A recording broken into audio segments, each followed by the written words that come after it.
Hey, what's up you guys? This is Steffi, aka In My Humble Opinion, and welcome back to another Fan Reaction Friday video. In today's video, we are watching Season 4, Episode 8 of The Crown. The episode is entitled 48 to 1. Before we get into the episode though, I just wanted to say, I know it probably feels like you're seeing me every day, but I feel like I haven't actually talked to camera in a while, in a week-ish, because the first 7 episodes that came out were all recorded essentially in less than 24 hours. I did the first 2 episodes around midnight to about 2-3 a.m. when The Crown first came out, and then I did the next 5 episodes on Sunday, pretty much throughout the day. So I just want to do a little bit of housekeeping before we get into the episode, because it feels like I haven't actually gotten a chance to talk to you, talk to camera since releasing all of the episodes. So first of all, I wanted to say thank you so much for watching The Crown videos with me for the past couple of days. I'm so happy and excited to see that a lot of you are enjoying them. It's funny because when I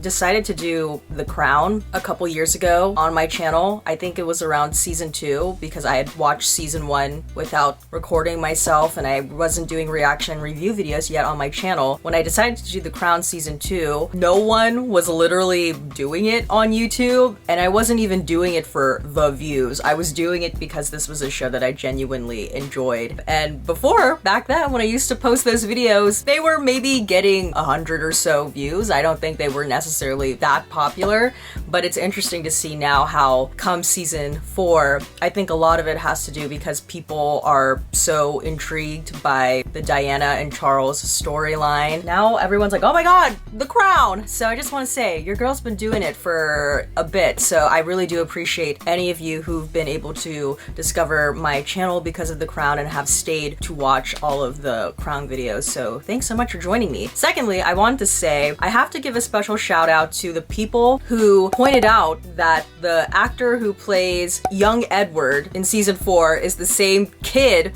who played Creepy Jake in Fleabag. I thought I recognized him, but I just didn't say anything. But now the fact that I know he played Creepy Jake is incredible. So for those of you guys who don't know, earlier this year I did reaction review videos for series 1 and 2 of Fleabag. So if you want to check those out, I'll post one of the playlists up here so you can check it out. But secondly, someone else pointed out that the lady who plays Camilla Parker Bowles, her name is Emerald Fennell. She is the head writer of season 2 of Killing Eve, or she was the head writer of season 2 of Killing Eve, which blows my freaking mind. And yes, I did Killing Eve seasons 1, 2, and 3 on this channel. I'll post the link to the season that she wrote, but that's incredible that she's like acting in The Crown and she freaking wrote Killing Eve season 2. Ugh!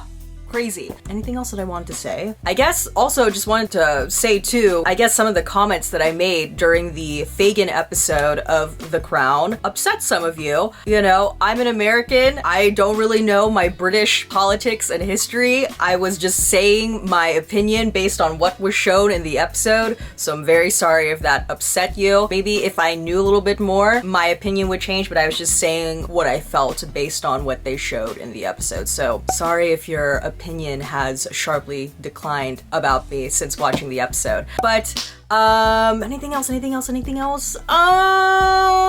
Oh, last thing I want to say, for people who have been watching The Crown, or really people who have been watching these reaction review videos, not just The Crown videos, I wanted to say, a couple days ago, I posted in my community tab asking you guys how you felt about the sound quality. Normally when I do my reaction review videos, I haven't been recording the sound that was coming out of my laptop. All of the sound that you're hearing from the TV show is what's being picked up by the camera because my camera isn't too far away from the computer. And I've gotten comments over the past couple of years asking if I could download the episode so that you guys could hear the audio coming from the actual episode. I don't feel comfortable doing that because I don't want to download any viruses or anything, but I did figure out a way to record the audio that was coming from my laptop so you could actually hear the nice crisp sound quality of the actual episode. So if you may have noticed a difference in audio quality, that's why that is. Some of you don't seem to notice. Maybe if you're not watching the episode with headphones on, that's something that you don't notice. I notice because I'm editing the video, but also some of you don't like it because you can hear a difference between audio coming from the laptop and audio coming from the camera. And others of you like it because you can tell that the sound sounds a lot crisper. So I'm gonna keep doing it the way I've been doing it for this season of The Crown. down because I just want to stay consistent for this season. But please let me know how you feel about the sound. Like seriously, you need to let me know how you feel about the sound because that's going to affect the way I do all reaction and reviews going forward. Personally, as of right now, I'm leaning more towards the way I've been doing the sound for this season. I would rather not go back to the old way because I just feel like the sound sounds a lot better now, but I also have to be careful and be wary because of copyright issues. So that's why there's moments throughout the videos where for the most part you'll hear the sound that's coming from the actual episode, but then there will be moments where you hear the sound that's coming from the laptop because I just have to be careful with copyright. So yeah, please let me know your thoughts on that. I'm sorry this intro is really long, but things needed to be said because I feel like I haven't talked to you since those episodes came out. But okay, now we can finally get into the episode. The episode is entitled 48 to 1. Let's get into it.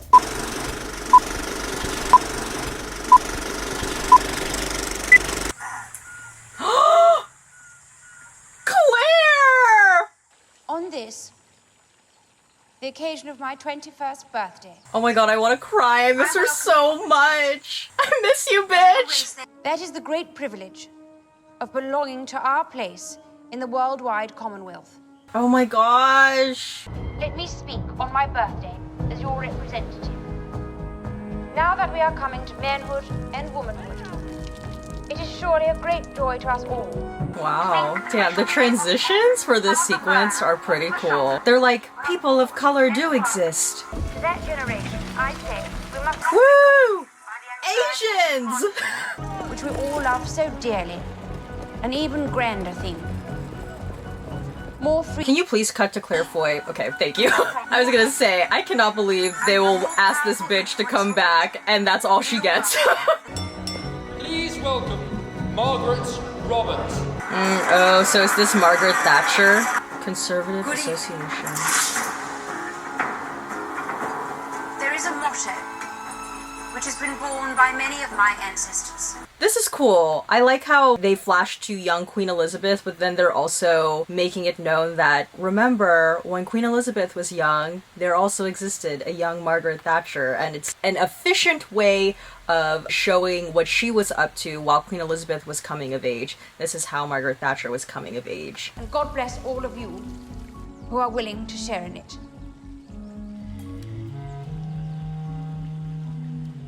Oh! Thank you. Thank you. Oh my gosh. Claire, don't leave! No!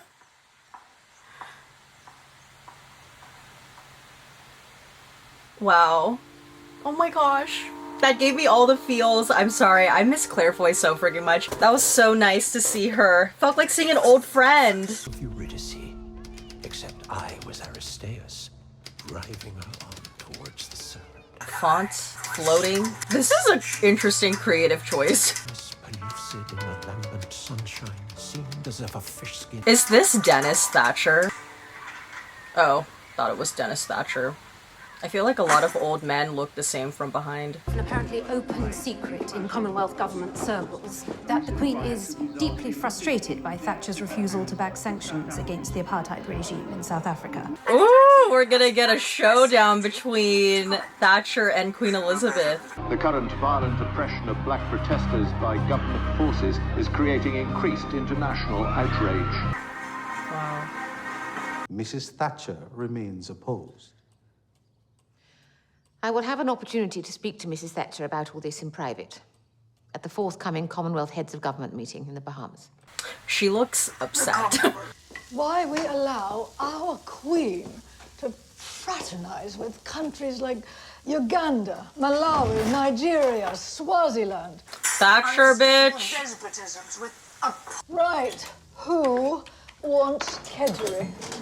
It's not my best, I'm afraid. I guess Thatcher's daughter bounced and was like, I'm not doing this shit anymore because you're really unappreciative. I came to tell you that I've decided to ask Edward to be my best man. Not Charles? No. Oh, that will raise some eyebrows. Good. Here's the question. Does anybody in the family like Charles?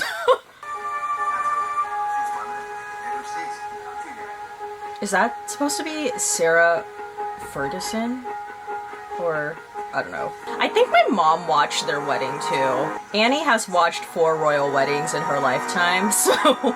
But I believe this union offers us all something rare and valuable.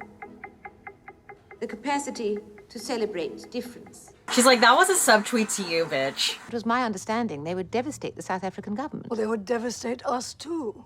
Trade between our two countries is worth £3 billion a year. I thought we might look at it from the South African point of view. Empathy. It is a sovereign's duty when they are part of the Commonwealth. Yes. The Commonwealth. Yes, the Commonwealth. I love the passive aggressiveness. Yes, the Commonwealth. There are ways of Britain being great again, and that is through a revitalized economy, not through association with unreliable tribal leaders in eccentric costumes. Ooh, I do not like the verbiage there, ma'am. A tribal leader in eccentric costumes. Certainly. Oh! To you, the Commonwealth is something of a distraction, a waste of time. But in many ways, I have given my life to it. It was the pledge I made 40 years ago. On the wireless. To our great imperial family. I remember listening to it as a student at Oxford. Love that we saw that. Are now preparing a statement condemning the South African regime and recommending tougher sanctions. What I would like you to do is sign that statement. Do it, because I'm the queen, bitch. That sounded very much like a directive. Think of it as a question. A rhetorical question that you must do what I say. I love also the irritation in her face. Like, you could just see it. Love it. Great job, Olivia Colman. Well, good luck with that. Thank you, DT. I love that her nickname for him is DT. Like, I get it, Dennis Thatcher, but that's kind of cute that they have nicknames. No. Proposal, economic proposals, no. She rejected any mention of proposals. I'm determined to win this battle, Sonny. Yeah, Elizabeth, get in there. See, Queen Elizabeth, she's a woman who picks and chooses her battles. I respect that. What if they, like, literally have a thesaurus in their room and they're just like, okay, that word didn't work? We still have controls. Yes, I'm beginning to see this is all about control. Control! What we need here is not useless politicians, sorry, Sonny, but a writer. Where might we find one? Oh. It's gonna be that guy. Yes, I think we can work with that. Signals. Signals? Yes, she agreed to signals. And among the signals she agreed to are actually several of the sanctions she would never have contemplated had they been called sanctions. Oh, man. When put in the ring with her queen, the Iron Lady melted. Queen Elizabeth's like, I like the sound of that. That's funny. So they basically didn't change anything. They just kept changing the word, and they kind of played Margaret.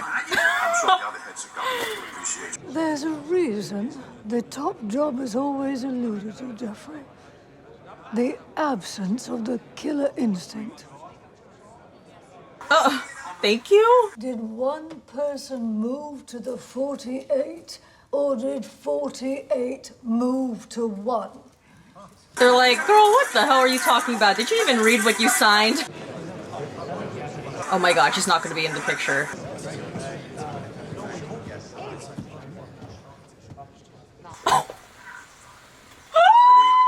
When the one person in the group walks into the room, a sudden hush. What is undeniable is that you write vividly, catchily, dare I say it, even commercially. He's an artiste. No, if this magnum opus doesn't work, I'll call it a day. You could expose it all under an assumed name. Oh. And would never betray those confidences, or the people I'm proud to serve. He's like, I have integrity. What kind of statement? One of support. Even, dare I say, personal affection for the Prime Minister. That's the look of, I will not be doing that. You know how seriously I take my constitutional responsibility to remain silent, but each of us has our line in the sand. She picks and chooses her battles. Acknowledge that there had been an unprecedented rift between sovereign and prime minister. Would that really be so bad? And that also goes to show the fact that she's choosing to speak up on this when historically she doesn't go against what the prime minister believes or just is very impartial. The fact that in this moment she's choosing to be like, no, I don't like this, like that just further shows how serious she is taking this matter. She means business. Right, well, can I leave that with you then, Michael? You are the expert. Ma'am. She's pissed. I want my objection noted. Noted? Noted, Martin. It's noted. It's noted. Damn, this really has people pressed. Even Martin's like, it's noted. About what? The fault lines that have developed in the relationship between sovereign and prime minister. What? Ah!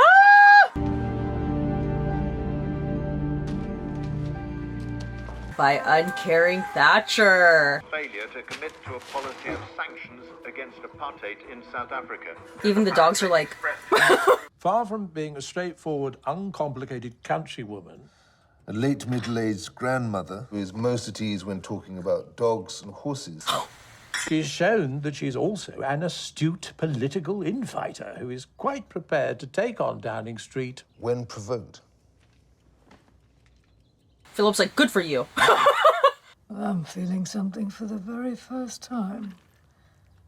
Something which I never imagined feeling.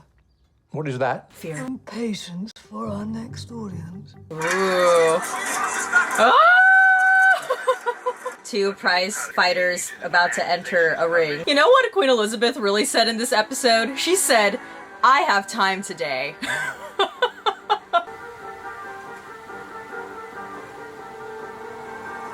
She's like, let me grab my little purse and make my way to the room. Here we go. Hold my earrings, Martin.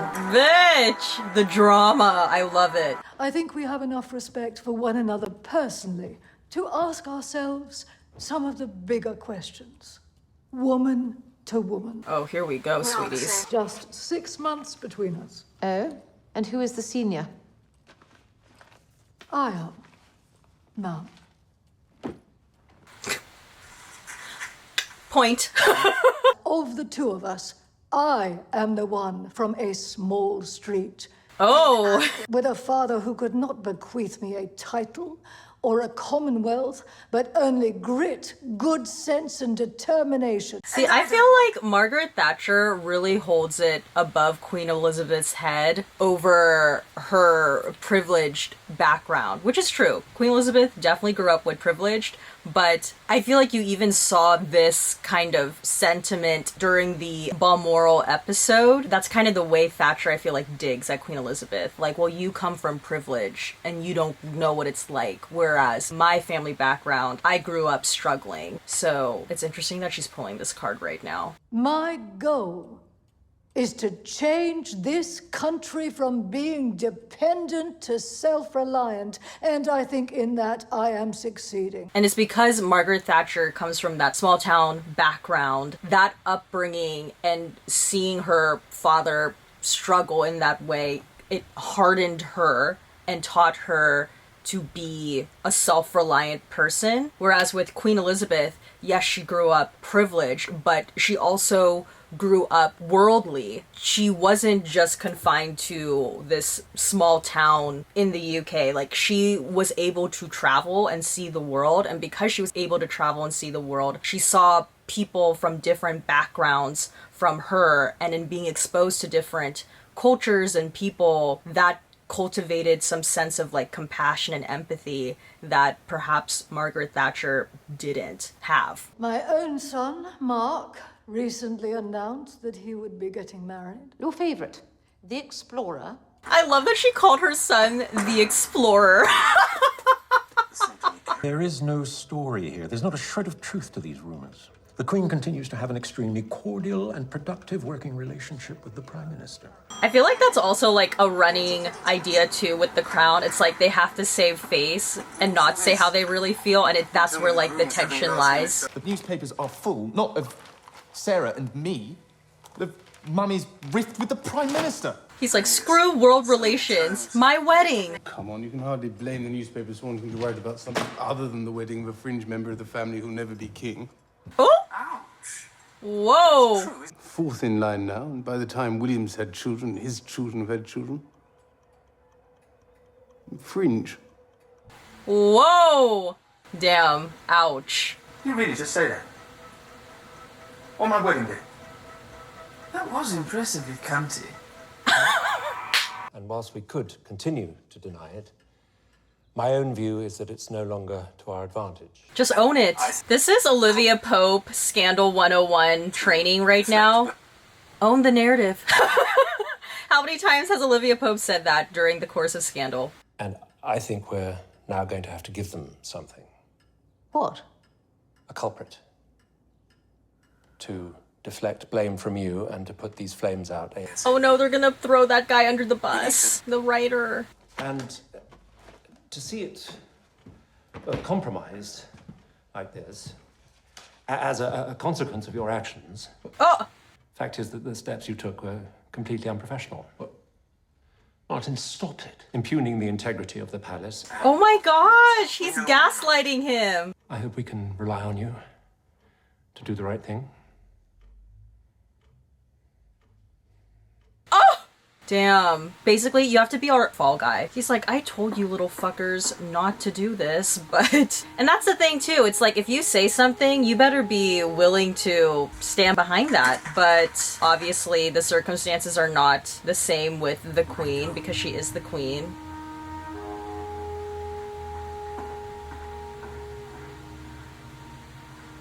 Damn. Michael, you go write your book now. Like, literally, you write that book. A noble letter.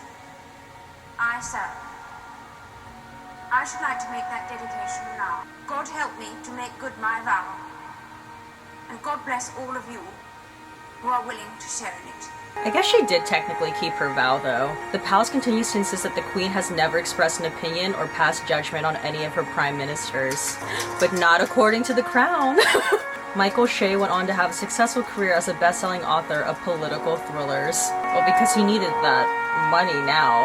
In 1994, apartheid fell and Nelson Mandela became the first black president of South Africa. Sanctions! When asked whether sanction helped bring an end to apartheid, he replied, "Oh, there is no doubt." Oh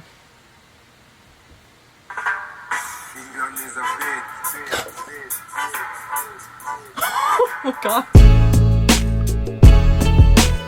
Alright, and some post-show thoughts. Okay, I really liked this episode. For me personally, I feel like it was a step up from episode 7. No shade to episode 7, but I preferred this one. But yeah, it was great to see Queen Elizabeth and Margaret Thatcher really get that chance to spar with one another. I feel like throughout season 4, there have been tensions between the two of them kind of like bubbling, and maybe every so often they'll kind of say like a little shady passive-aggressive comment, but like here in this one, they were probably the most confrontational with each other that we've ever seen up to this point. The episode started off with showing both of these women when they were young, because I do think it's interesting that the two of them just so happen to be the same age as one another, and they were coming of age in the world at the same time. And of course, us fans of the crown, we saw what Queen Elizabeth was up to, what was going on in her life during that time. Also, shout out to Claire Foy. Claire Foy, man, I love Claire Foy. Like I said in a previous video, I forget which one, but I knew that she was coming. I remember seeing on Twitter too, there were pictures of her on the set of the crown. So I was like, oh my god.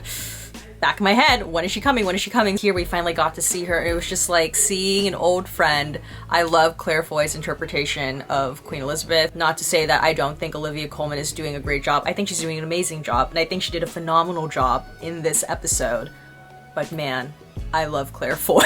But anywho, I loved that they started off this episode just really like laying the context. This is what Queen Elizabeth was doing. She was, you know, a young queen, and she was worldly. She was exposed to different people, different cultures because of the Commonwealth and her work and relationships to that. And then we also saw what young Margaret Thatcher was doing, you know. She's this go-getter, young, educated person, And personally, in my opinion, she was kind of living her life with blinders. She wasn't worried about other people. She was worried about herself. And when you think about that, that's the way these two women grew up, it makes sense why they would hold the opinions they have regarding sanctions in South Africa. I will say I was not the biggest fan of the verbiage that Margaret Thatcher was using in describing the different countries who were part of the Commonwealth. I was just like, Margaret Thatcher, I see you, bitch. But I think it's also worth noting too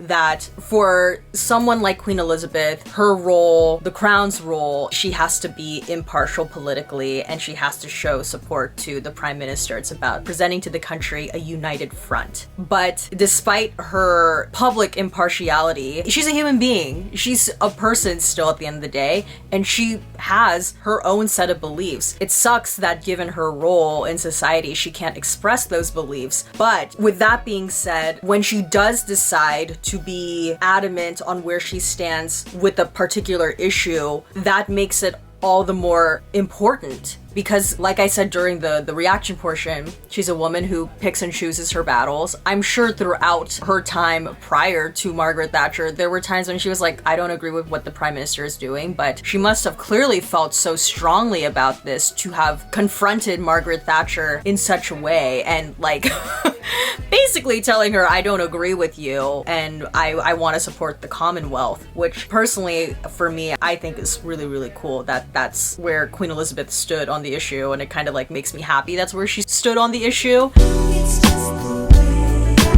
Alright, and my question for you guys is, I want to know, do you think the Queen upheld her relationship to the Commonwealth, especially considering the fact that like they ended up putting, I guess, the blame on the Michael Shea character and saying like, you know, he's the insider that tipped the Sunday Times off, and at least the way it was portrayed in the episode, Michael Shea was very adamant in saying like, no, Queen Elizabeth shouldn't do this, shouldn't hold this kind of position. Do you think Queen Elizabeth still was able to uphold her relationship with the Commonwealth? Because for me, it's kind of this thing of like, I guess in a way, unless like you really, really know, if you're judging just by like outward appearance, they put the blame on Michael Shea. For me, it kind of felt like the Crown institution didn't want to be that clear where Queen Elizabeth stood, but then at least with the show The Crown, the end of the episode, it was like in private, she knew she upheld that relationship with the Commonwealth and she like kept her promise. So I want to know like, where do you guys stand on that? Do you think Queen Elizabeth, despite not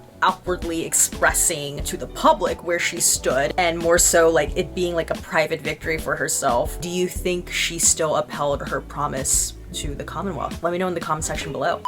Alright, and that's about it for this video. If you liked it, please give this video a thumbs up. Don't forget to hit the subscribe button, and please turn on the notification button down below so you know when a new video from me comes out. And comment down below your thoughts on this particular episode. Like always, I'm going to be plugging my podcast called Diva Dailies. It's a podcast where we deconstruct divas on film and TV. Also, I just wanted to take the time and give a special shout out to, I think your name is Ebel?